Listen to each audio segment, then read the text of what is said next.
All right, so this morning I thought the way I'll start the message is read to you a portion of the Sermon on the Plain, which is similar to the Sermon on the Mount, except, there's a few added features to it, and it was given at a different time and in a different place. And this is the part where Jesus calls his disciples to love their enemies, which is one of those commandments that Jesus gives to us that's, easier said than done. We've heard it a million times, but this is that portion that we're. And so before I read it to you, I just thought that might be interesting to talk politics for a moment, because I don't want to actually talk politics. I want to talk about politics, because politics is really interesting. Because one of the things that you notice is that when, we all know that it's kind of the thing that everybody says, that it's one of the things that you should never talk about with other people. And why do we say that? Because we know that, we could say it like this. People are passionate about their politics. They really are into it. They have their pet peeves, they have their pet projects, they have the things that they think are the most important thing of all things. And so it's easy to step on people's toes. And then what happens is you notice that when you're in a discussion with somebody that feels differently than you, the temperature starts to rise, and pretty soon you actually notice that you're feeling angry. And it can even get worse than that, where you might even say that you feel like you even can't stand them. What we do is we go online and we watch all the ones that are in agreement with how we feel, and that adds a little bit more poison, and pretty soon you could even say, I hate them. That's why politics is really interesting, because you're always like right on the edge of saying, I hate them. And they haven't even struck you on the cheek. They haven't even taken your cloak. They've done nothing to you, but you hate them because of their politics, right? So I just thought I'd mention that before we read, before we listen to what Jesus has to say about loving our enemies, just so we can kind of put it in perspective. So now, listen to these words. Now that we're in a proper frame of mind, let's just listen to the words, listen to this command that Jesus gives to us, especially about loving our enemies. So this comes from Luke chapter 6, verse 27. It's not on your insert, but just listen carefully. I'll read to you what Jesus commands us. But I say to you who hear, love your enemies. Do good to those who hate you.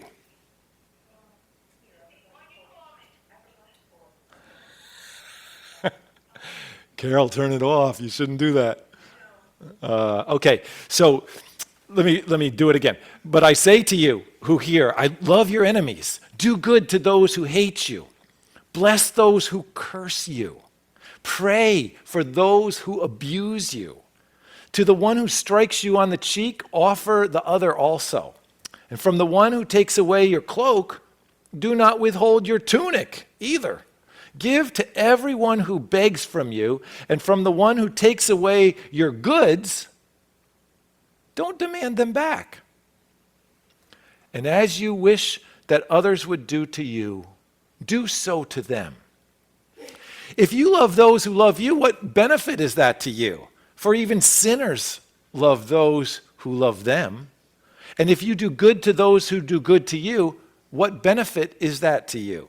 For even sinners do the same. And if you lend to those from whom you expect to receive, what credit is that to you? Even sinners lend to sinners to get back the same amount. But love your enemies and do good and lend, expecting nothing in return, and your reward will be great. And you will be sons of the Most High, for he is kind to the ungrateful and the evil. Be merciful, even as your Father is merciful. Now, I noticed this, and probably you have noticed it too. When you read the Sermon on the Mount or the Sermon on the Plain,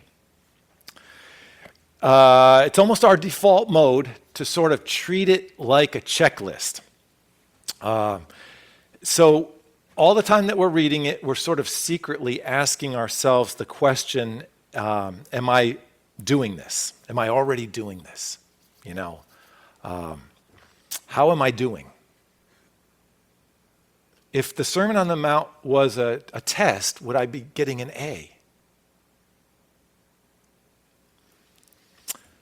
And so, we read each item, and secretly we are hoping that we can check it off.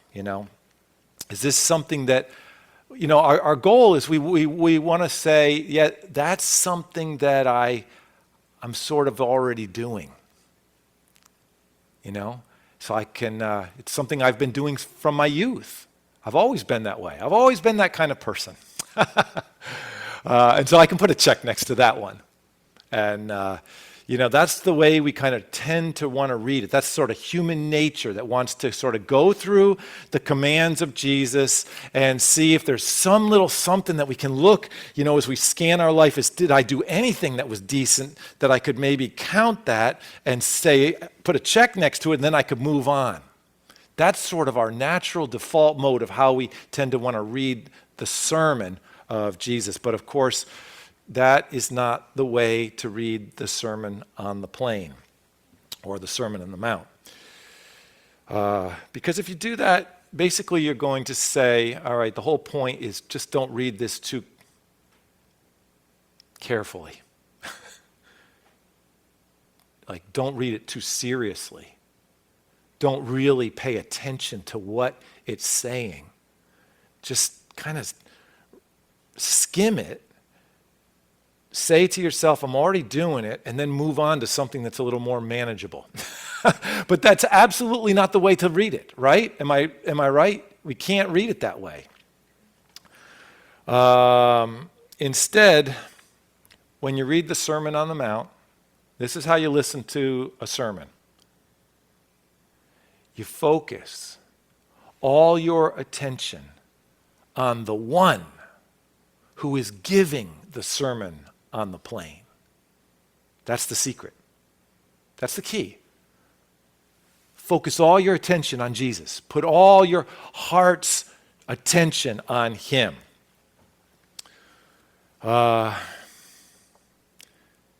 Because, listen to me carefully, if you are thinking that you must obey the Sermon on the Mount or the Sermon on the Plain in order to be saved, I'm just telling you right now, you're not going to get an A. You're not even going to get a circle 65, if you know what that is. I got a lot of those. You know what that is? You didn't really get a 65. Your teacher gave you a 65 as a gift. You're not going to even get one of those. If that's how you think you're going to be saved, if that's how you're treating the commands of God, if you think, okay, I did that, I'm safe. No. You got to fix your eyes first and foremost on Jesus. So this morning, my goal is to meditate on the wonder of Jesus, to look at Jesus, to focus on him, to get us to open the eyes of our heart and look at Jesus and stare at him and gaze upon him. Keep looking at him until something happens in your heart. If we get to the end of this sermon and you say, you know what, nothing ever happened in my heart, then it's a complete failure. You've got to focus on him. You got to say, all right, today I'm serious. I'm going to look at Jesus. Haven't looked at him in a while, but today I'm looking at Jesus until something happens in my heart, until there's a spark, until a flame gets kindled, until there's a fire in there because I'm looking at the one who gave the Sermon on the Plain. So, to focus on Jesus, what we're going to do today is look at this passage that Dee read to us, the passage about Joseph revealing himself to his brothers, because as you might know, or as you might have guessed, Joseph is a type of Christ. The Old Testament, as we've learned in our coffee hours many times, that in the Old Testament, there are types of Christ. They're like foreshadowings of Christ. There are things that happen in the Old Testament that point ahead to Christ. And Joseph is certainly one of them. We see that, in one way that we see it is that Joseph is one of the few people in the Old Testament who nothing evil is reported of him. There's no bad deeds reported. He always does well. Everything that's reported is good. For example, when he's faced with temptation, he remains pure. Or when he has to go through enormous amounts of rejection and suffering and pain, he's patient. Wow. So he's kind of like a foreshadowing of Christ. He's a type of Christ because Jesus lived a perfect life. We know that Joseph must have had his sins, but nothing's reported. And so he's kind of like a foreshadowing of Christ. But Jesus is perfect. There is no sin in him.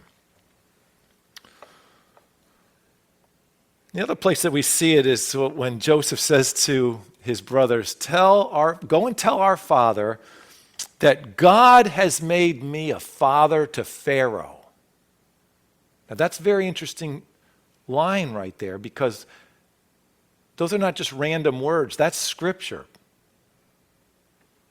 Joseph's referring to a biblical passage where if you look back in, I think it's in Genesis chapter 17, verse 4, that's the place where God promises Abraham, I will make you a father of nations.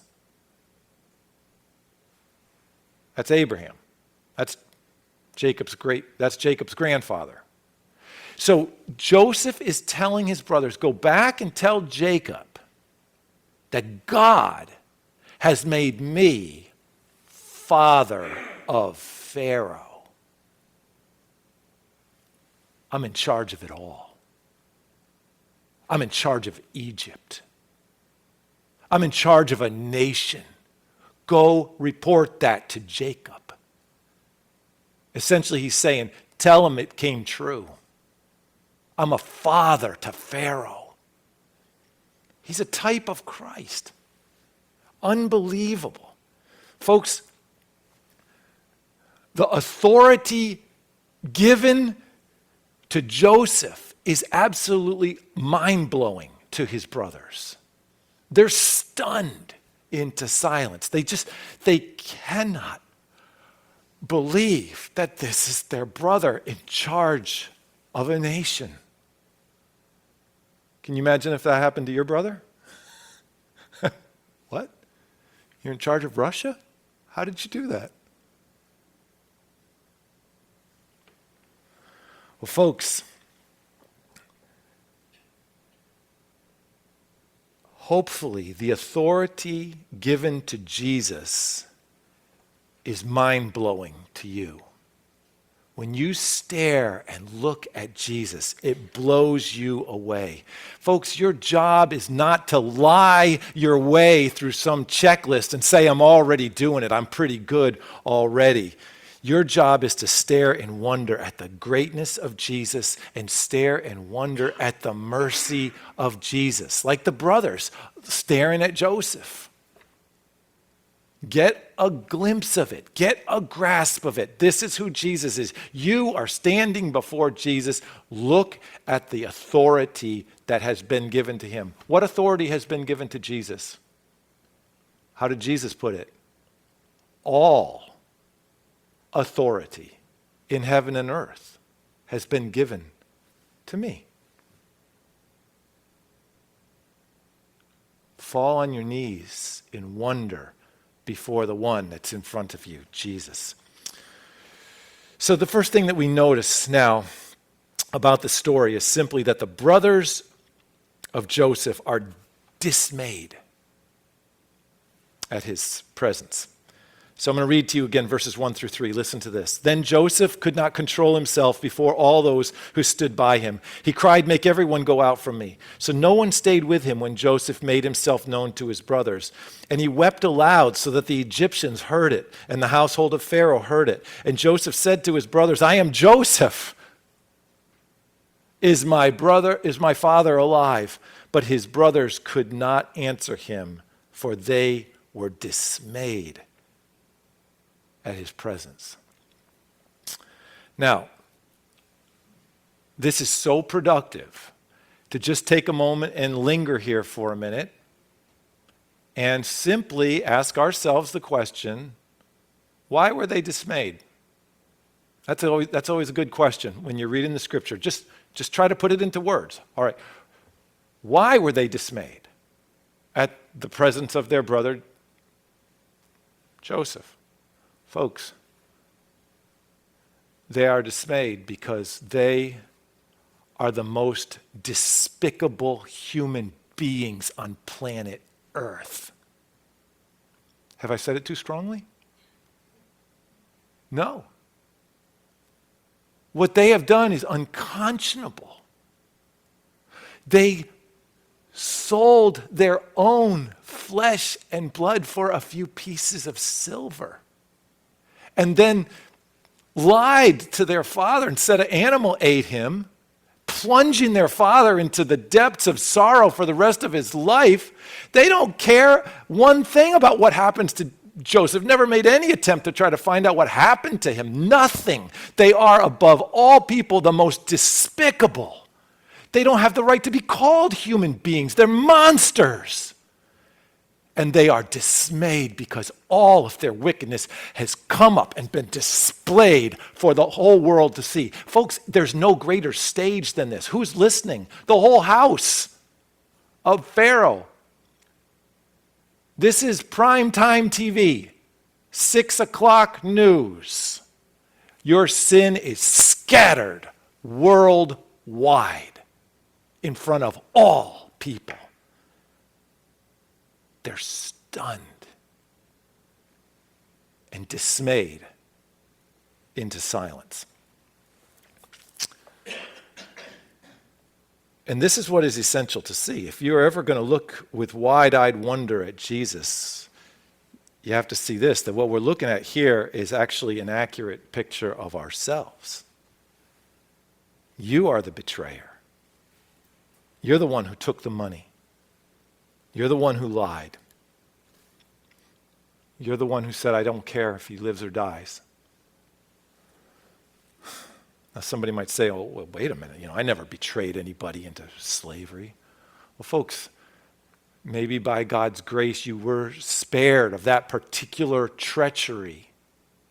But let me tell you something for sure. The same blood is running in your veins, and given the right circumstance, you would do the same. So first of all, the wonder of Jesus begins to come into view when we stand in speechless dismay at our own sin. Oh, it's so productive. You have to start there. You have to see what your own standing is before this one with all authority. And here it's really good to just admit to God, to just take the time to think of some treachery that you did. I don't care if it's something you did when you were in grade school, betrayed some friend or lied or stole or something, or did not care if somebody lived or died or treated somebody with contempt. Pick one. You don't have to think of them all. It's too exhausting. Just pick one and just say, God, I'm dismayed at what lives inside of me, the sin. Just look at it. Just admit it. If you're not doing that, you're like saying, I'm unwilling to look at the real Jesus. You have to look and say, this is me. I'm the despicable one. Only then are you going to be able to have wide-eyed wonder and say, oh, my Jesus is so wonderful. Secondly, let's take a look at the first thing. Now, you have to take a look at this. This is in direct response to that. Take a look at the first thing that Joseph has to say in response to his brother's speechless dismay. I'm going to read verses 4 and 5. Listen to this. So Joseph said to his brothers, come near to me, please. And they came near. And he said, I am your brother Joseph, whom you sold into Egypt. And now do not be distressed or angry with yourselves because you sold me here. For, here it comes, for God sent me. For God sent me before you to preserve life. The astounding thing that Joseph says to his brothers in response to their troubled hearts is that God himself sent him. You didn't send me, God sent me. That's astounding. God sent me. God sent me. Now, folks, these are not just nice words that Joseph is making up to somehow make his brothers not feel so bad, okay? These are also not delusions of grandeur like, that Joseph might be having. No, it's not that either.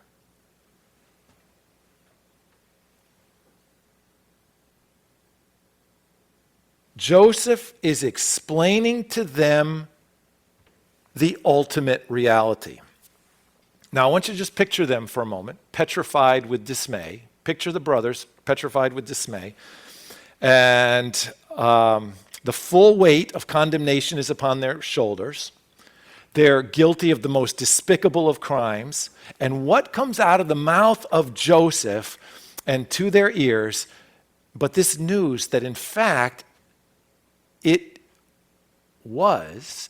is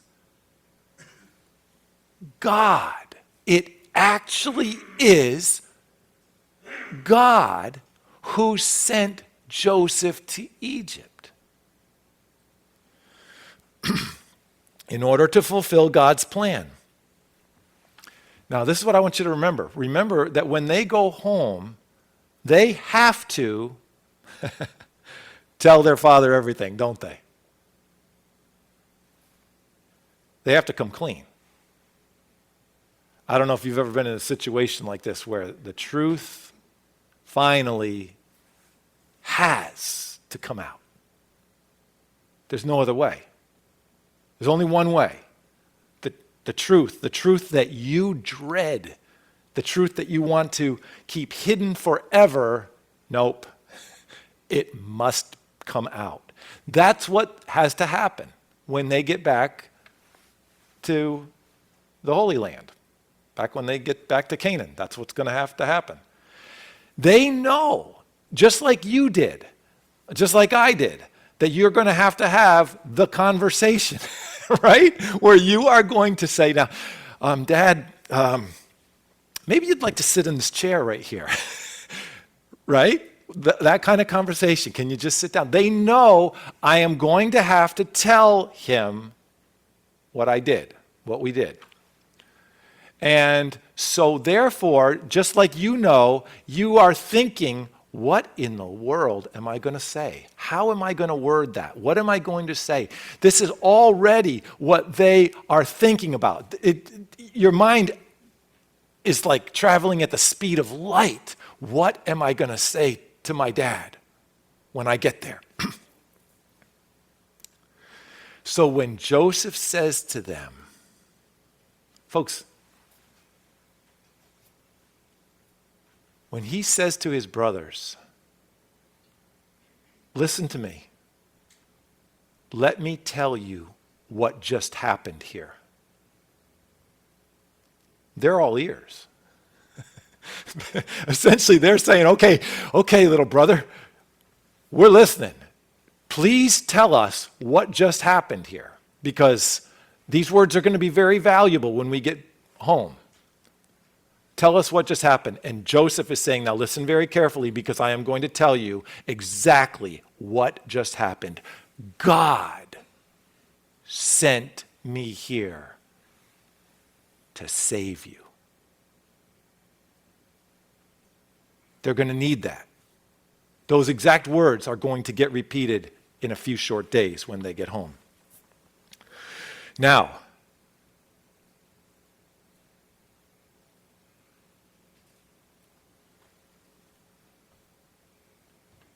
certainly the brothers are in no position to argue with Joseph at this point. They're going to say whatever you say is right.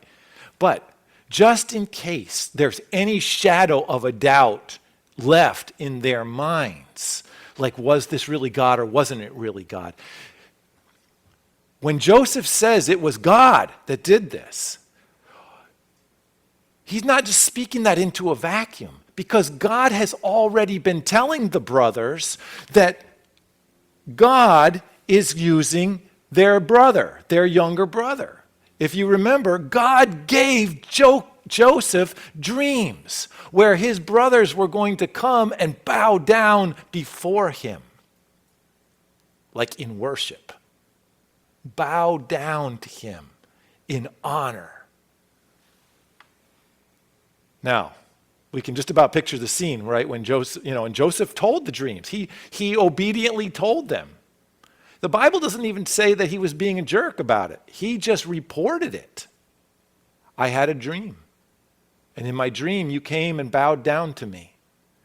Now, we can just about hear the brothers say to Joseph, well, you keep dreaming, little brother. But let me just tell you one thing you can know this for sure. We will never, ever come and bow down to you. Okay? Just so you know. And what did they just do? They just bowed down before him and said, our lives are in your hands.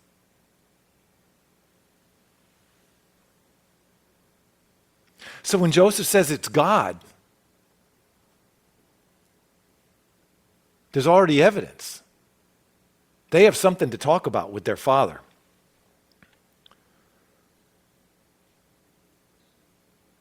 Now here's the point. When we stare at Jesus, that's you on your knees before Jesus. When you stare at him with wide-eyed wonder, you hear the very same words. If you remember, Jesus said to his disciples many times, I'm going to be betrayed into the hands of sinners, and I will be crucified and killed.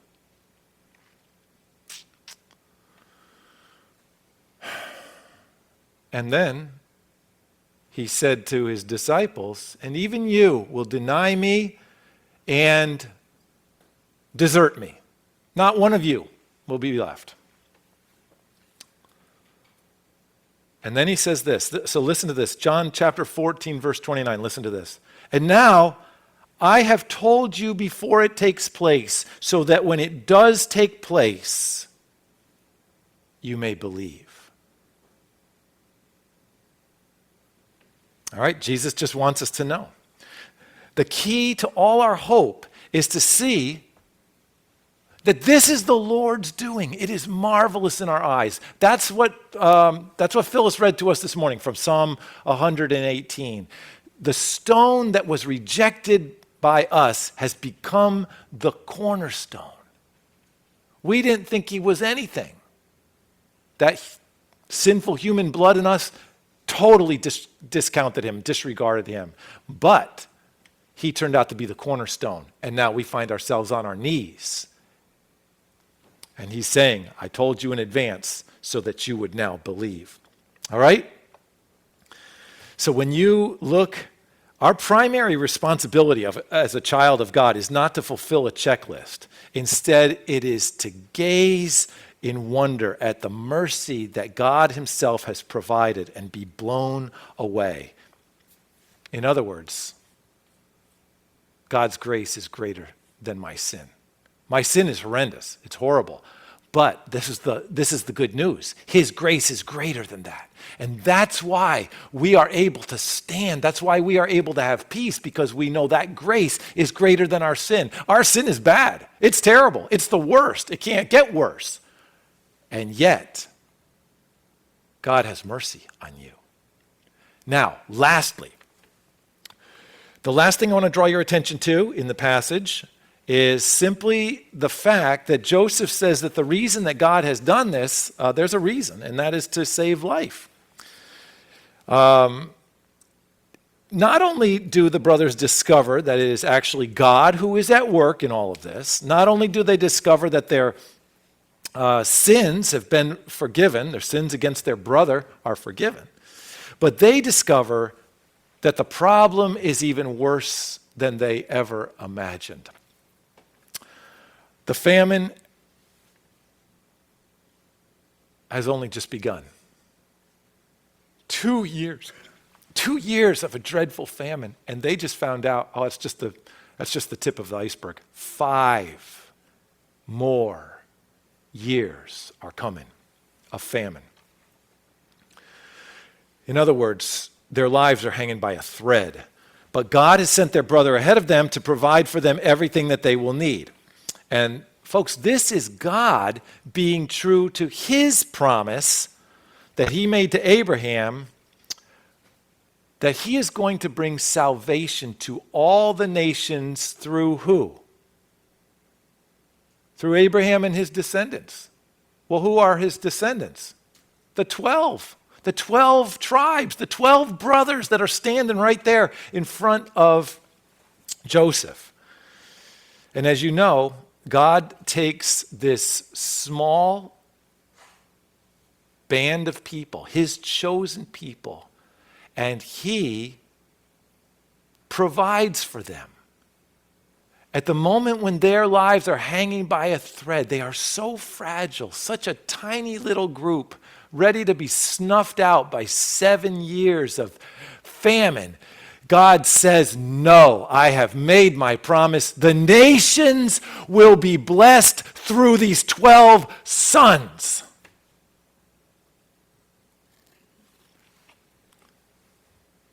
And so God brings them down to Egypt, and there in Egypt, he causes them to thrive and become 1 million people, a nation that is now ready to go in and take the promised land. Let me say it this way. The brothers are looking squarely and honestly at the seriousness of their own sin. But in the very same instant, their souls are overwhelmed with the infinite grace of God. It overwhelms their sin. It changes everything. And it happens at the same instant. The moment that you see how bad your sin is, that's the moment that you see how huge God's love and grace is. That's when you have the full appreciation. This is exactly what has happened to you. Through the cross of Jesus Christ, your sin has put him there. Your sin put Jesus on the cross. Make no mistake about that. But guess what? God put him on the cross. You see that? The brothers sold Joseph into slavery, but guess what? God sent Joseph into slavery. You put Jesus on the cross, but guess what? God put Jesus on the cross. God did this so that you might be saved. It's the whole purpose. Why did God send Jesus? So that you might be saved, so that you might believe and be saved, so that